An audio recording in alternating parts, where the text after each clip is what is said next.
I think it's important to reduce room confinement or solitary confinement because I see our work as a juvenile justice agency is preparing young people to return to their communities as citizens, as contributing members of their community. And for that, they need skills. They need to be able to manage the demands of life. They need to have an education that prepares them for employment.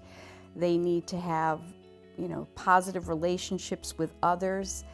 And they're really not going to get any of that locked in a room somewhere.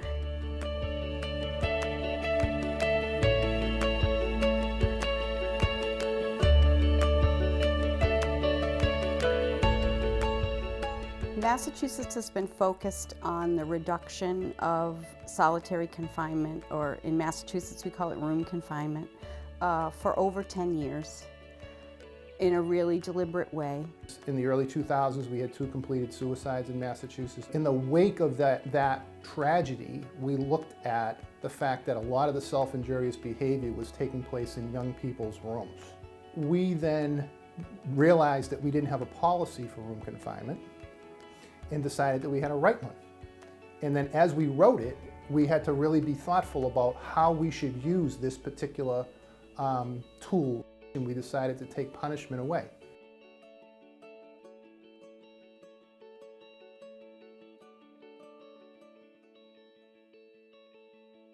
We don't just look at room confinement. We look at restraints, and we look at injuries, and we look at fights, and we look at all of that, the whole safety context, and room confinement comes up in that context. If they're treated well, you have less of the risk behavior and the risk management. It's really as part of our broad program strategy. So you can use it to control for safety in the moment, but then once that young person is calmed down, you have to have another strategy.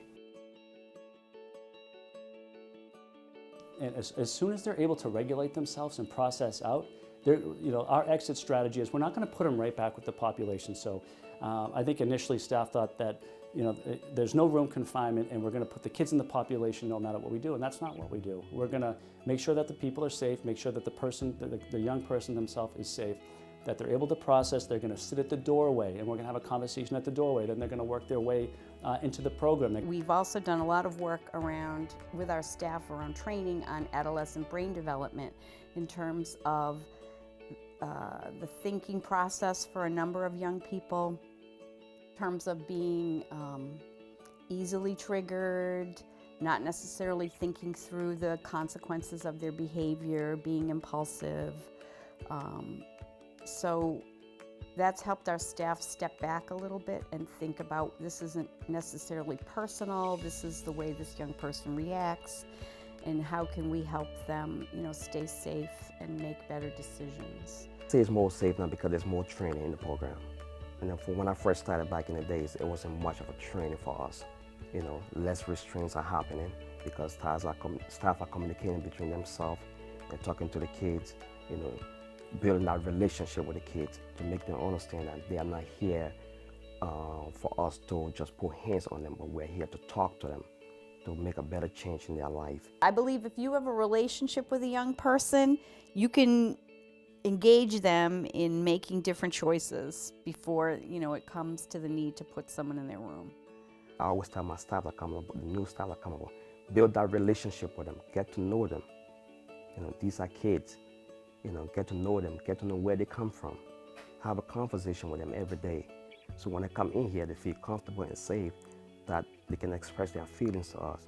So we sit and listen to them, and we work together as a team. There's a lot of ways to build relationship with the kids here. One of them is pretty much you can play games with the residents, or you can also, we do advocate reports here. So I'm an advocate to a resident here. I work with them so that the goals that they do set, they can bring it out into the community. So it's not just a temporary goal.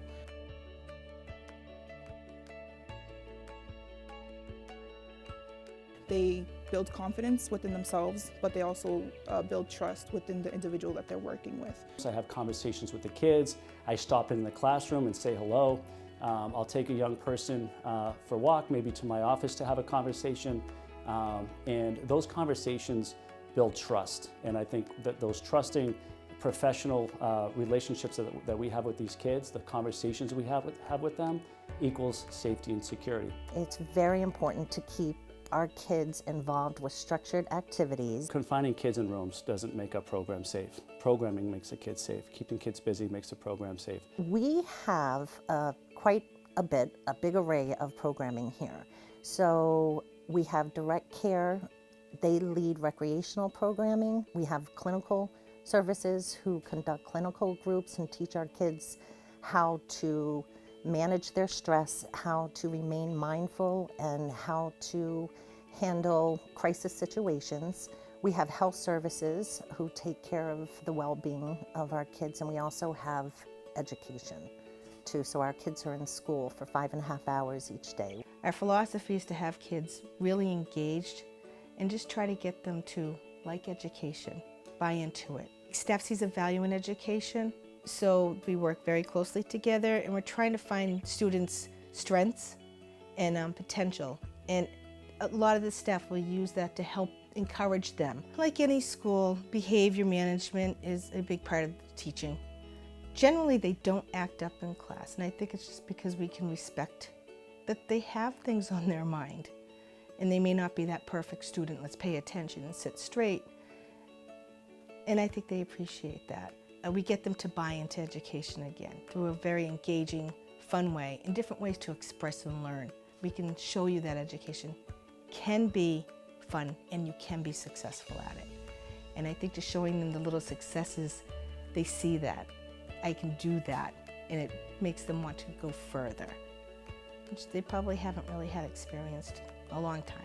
In order to have our kids buy into our system and follow the rules, we offer them rewards, we offer incentives. So if they're following the rules, they can earn extra phone calls, they can have extra canteen items, hygiene products, additional visitation.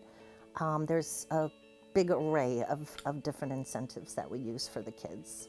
The incentives are with as much youth feedback as possible. You know, if it was up to the kids, we would have free pizza every day, and that, you know, obviously doesn't work with budgetary means. So we're finding things that they're interested in. So when I first started here, if I had $1 for every time a kid wanted a sticky bun from the canteen store, I would have retired already. Today I can't sell sticky buns to save my life. So it's constantly changing, and so we're finding what the kids are interested in at that time period. With the Youth Advisory Board, they've set other monetary incentives that they want to work for, such as extra phone calls, extra video game time, a second mattress for the week. And those are things that the kids identify that they want to work towards that weren't in the canteen previously, and they're very easy for us to include.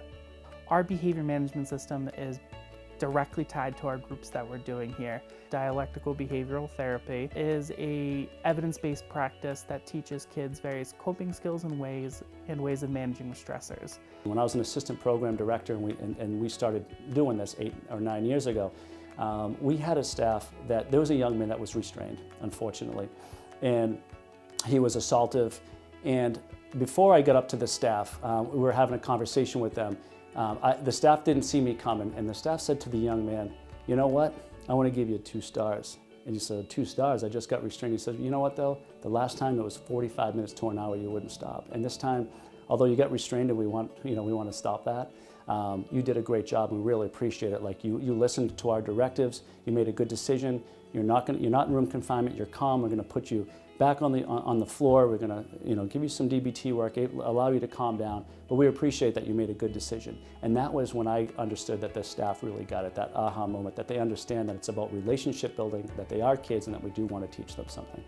Our moral obligation to really treat youth the way that we would want our own children treated is really high. We've actually seen our room confinement go down to a very manageable level. We have good data on who's in their room, how long they stayed there, why they were there, who authorized putting them there, and then when they came out.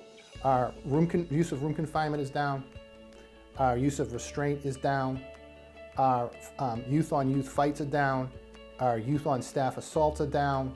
So all of our risk indicators are trending down. which means our programs are safer.